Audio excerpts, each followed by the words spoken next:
Marketing in the Age of AI, the show for leaders who want real results, not more noise. Join Emmanuel Rose as he helps business builders turn AI from a confusing add-on into a practical advantage with clearer messaging, stronger trust, and smarter systems. If you felt a shift happening in real time, you're not imagining it. In the agentic pivot, Emmanuel calls it the move from experimenting with AI to building with it, so it supports your team, your brand, and your growth. Let's get into it.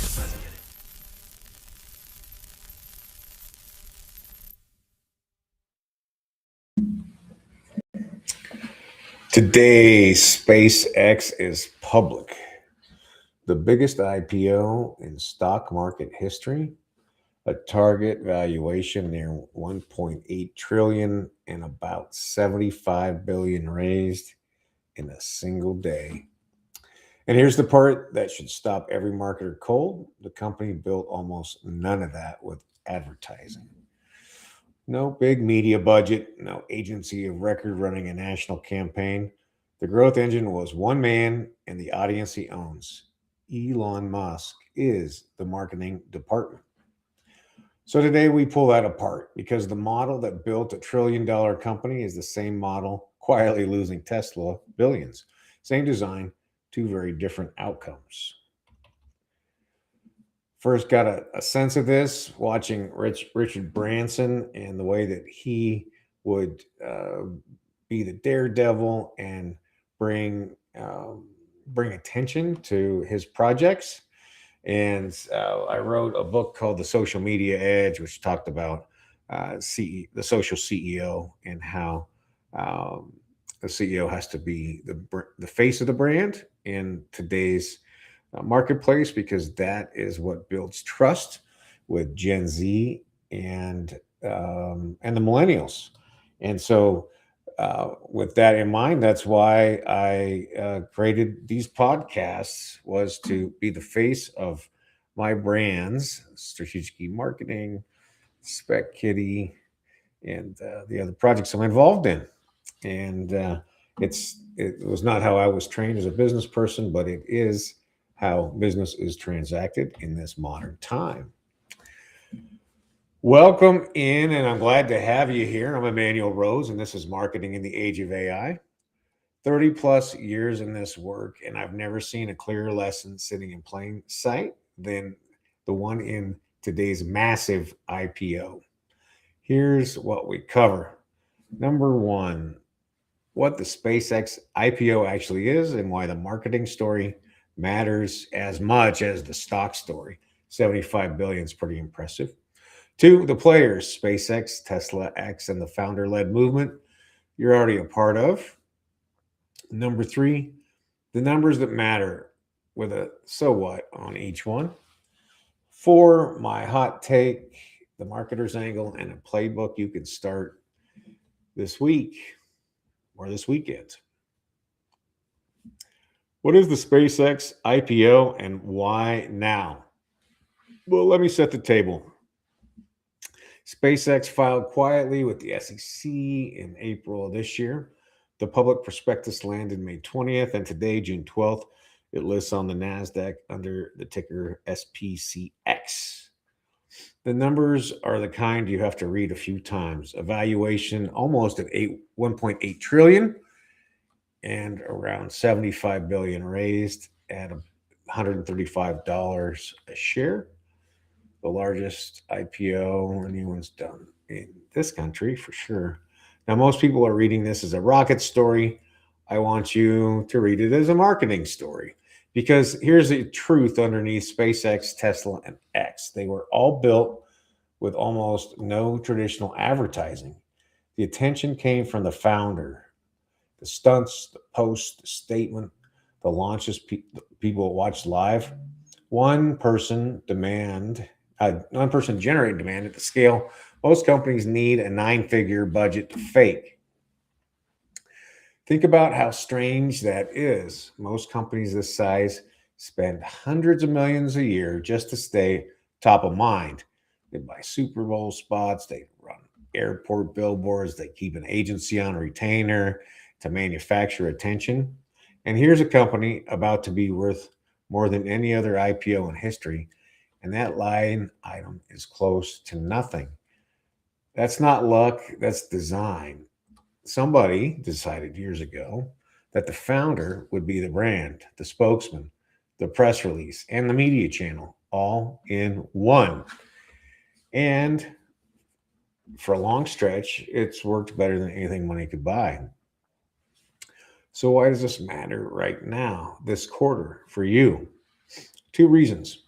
First, the IPO forces a public reckoning. When a company is private, the founder's personal brand is an asset with no scoreboard. Nobody prices it. The minute it goes public, the market prices the founder directly.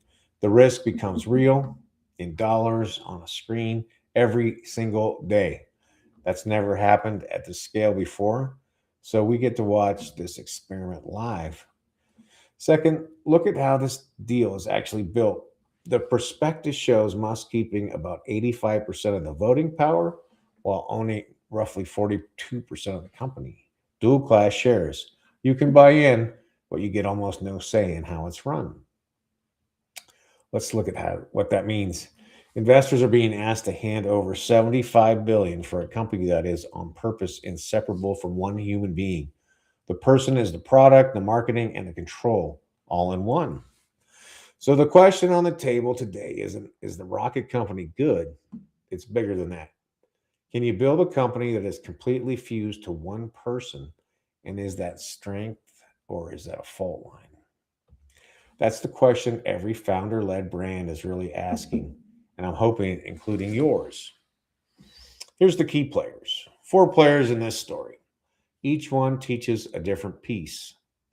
First, Starlink. This is the engine inside the rocket. Starlink did about 10 billion in revenue in 25. That's roughly 58% of all SpaceX. Adjusted earnings near 6 billion. More than 7 million subscribers, including this podcaster. And I love Starlink, and I am a big fan, and I'm happy it exists. But here's why it matters to you. Starlink is a consumer subscription brand riding inside an aerospace company.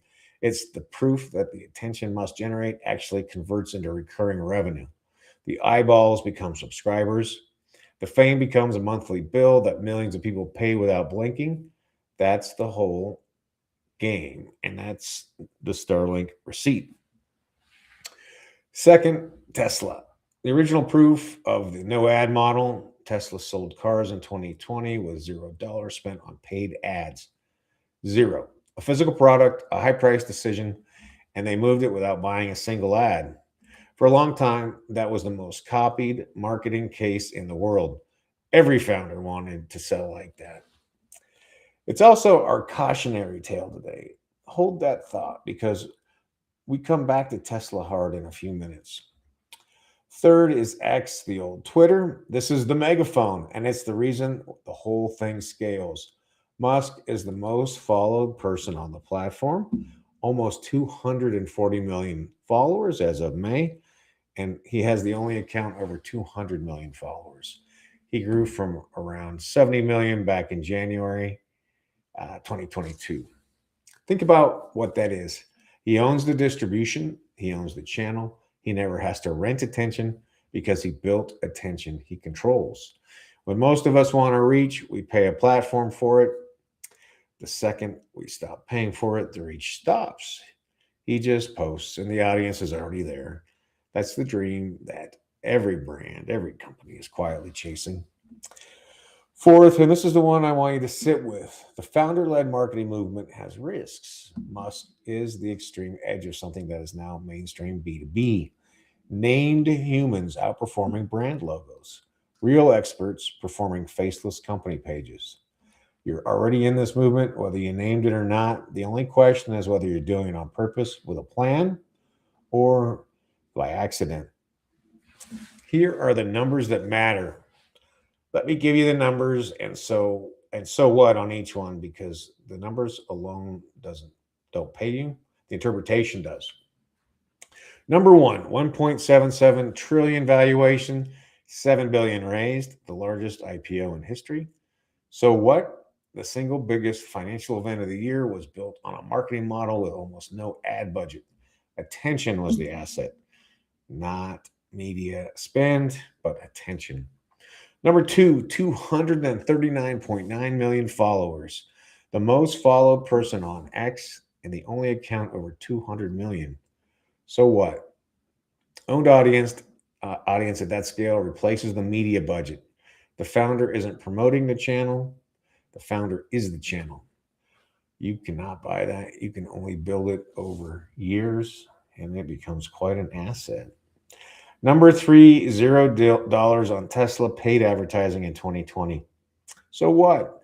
This model can sell a hard, expensive, considered product with no social media spend as long as the founder carries the attention. That's the dream everybody chases. And for a while, it was real. Number four, here's the turn. Tesla's brand value fell about 36% in 2025. That's roughly 15 billion gone in 1 year, down to about 27 billion from a peak of 66 billion in 2023. So what? Well, the same founder as brand model that built the value can erase it just as fast. That kind of concentration cuts both ways. The asset and the liability are the same person. Number five, a Yale study estimates Musk's political activity cost Tesla between 1 and 1.26 million US vehicle sales since October 22. So what? Well, when the brand is the founder's off-topic behavior becomes a direct sales line item. Every post is a marketing decision, even the ones that have nothing to do with cars. There's no off switch.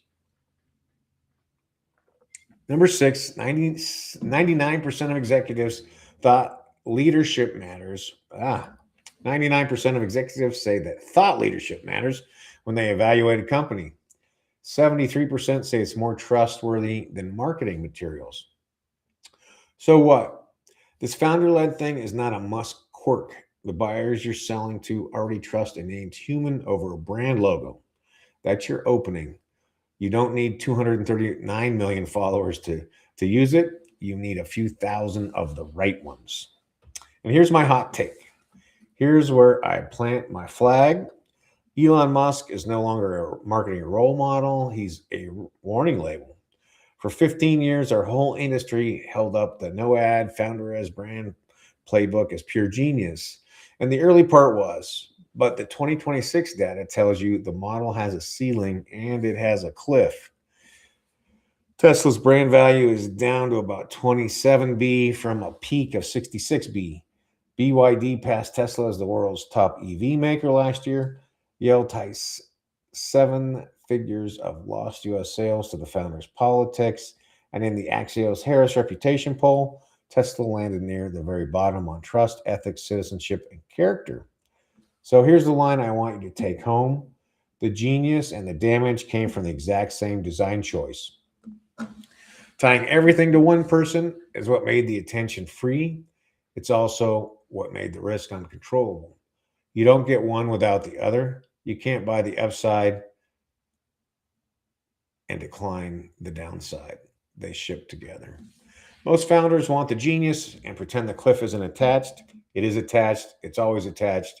And the bigger the personal brand gets, the longer the fall when the person stumbles. Here's the marketer's angle. So what do you actually do with this? Whether you run an agency, lead an in-house team, or you're the founder yourself, start with the upside because it's real. An owned audience beats a rented one every time. Musk never buys his way to attention because he built distribution he controls. You can do a smaller, honest version of that, and you should, if you haven't, start today.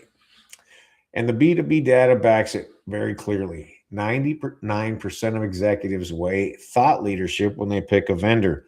73% trust a named expert over your brand marketing. And the AI engines, the ones your buyers now ask instead of searching, they cite person byline content over faceless brand pages. A founder or a real expert with a real audience is now a measurable growth asset, not a vanity project. An asset that shows up in pipeline. Now the failure mode, because I won't sell you the upside without the bill. Concentration risk. Tesla lost about 36% of its brand value in 1 year. and maybe more than 1 million sales, because the brand and the founder are the same thing, and that person became polarizing. If your entire top of funnel is one human, you've got a single point of failure. That point of failure has moods, opinions, and a personal life. They can get sick. They can burn out. They can post something on Saturday night that costs you an entire quarter. I've watched smaller versions of this happen to good companies, and it is brutal to clean up. So here's the shift to make. Build founder-led marketing as a system, not a personality cult.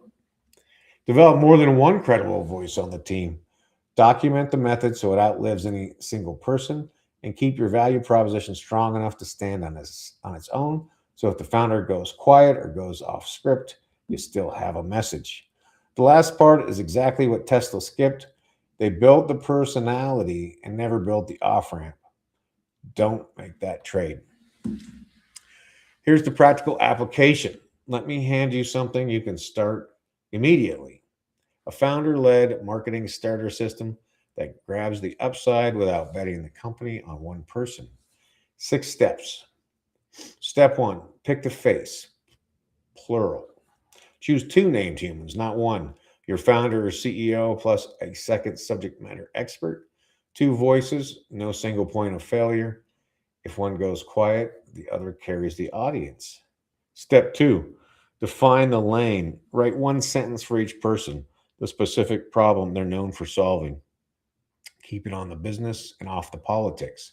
Musk's damage came from leaving the lane, so draw the lane on purpose and stay in it.